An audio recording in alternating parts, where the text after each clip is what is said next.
Halo, Shalom, rekan-rekan P3MI di Distrik 1, Distrik 2, semuanya di wilayah 2 ya.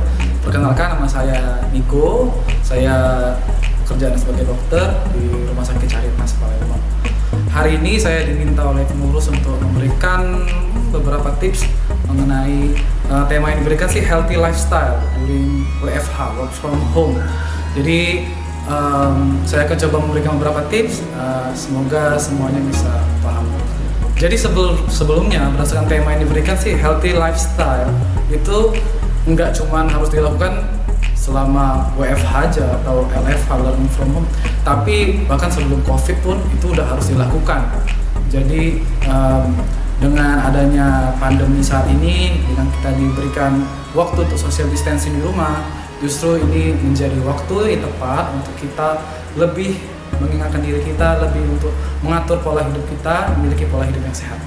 Jadi di video kali ini saya akan memberikan beberapa tips, akan memberikan 4 tips supaya bisa menjaga pola hidup yang sehat selama work from home atau learning from home. Yang pertama, satu, itu adalah jaga kebersihan tangan. Ini aturan paling utama, nomor 1, paling mudah, paling penting. Kenapa kita harus jaga kebersihan tangan? Karena seperti kita ketahui, penyakit corona ini menular melalui droplet atau batuk atau dari bersin seseorang atau juga melalui kontak. Kontak itu bukan kontak kayak kita pegang tangan orang gitu, itu langsung nular, enggak.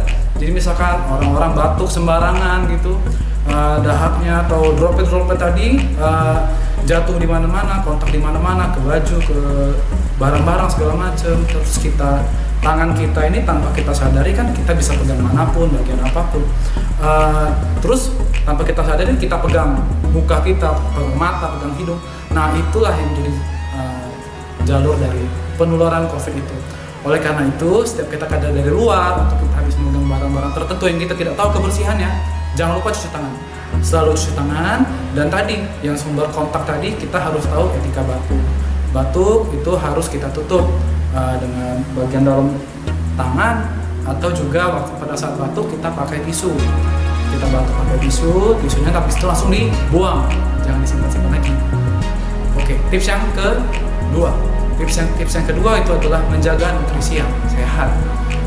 Pada saat kita lagi work from home, kita tentu bisa mengatur jam kita ya. Jadi ini saat yang tepat justru untuk kita lebih punya waktu untuk di dapur dong. Jadi kita bisa cari-cari menu-menu sehat, menu-menu nutrisinya seimbang, karbohidratnya cukup, proteinnya cukup, mineral, vitamin, semuanya harus kita cukupkan, kita balance kan. Apalagi di saat lagi work from home, belajar dari rumah juga, kita punya waktu lebih banyak untuk di rumah. Jadi manfaatkan waktu ini untuk lebih menyeimbangkan nutrisi kita. Lalu tips yang ketiga itu adalah jangan lupa olahraga. Olahraga ini harus teratur, disarankan dari berdasarkan literatur 30 menit minimal dalam sehari. Jadi dalam seminggu ya minimal 3-4 kali dalam seminggu dilakukan. Boleh cukup olahraga rutin yang ringan aja, nggak terlalu sampai harus olahraga yang berat sampai kecapean banget.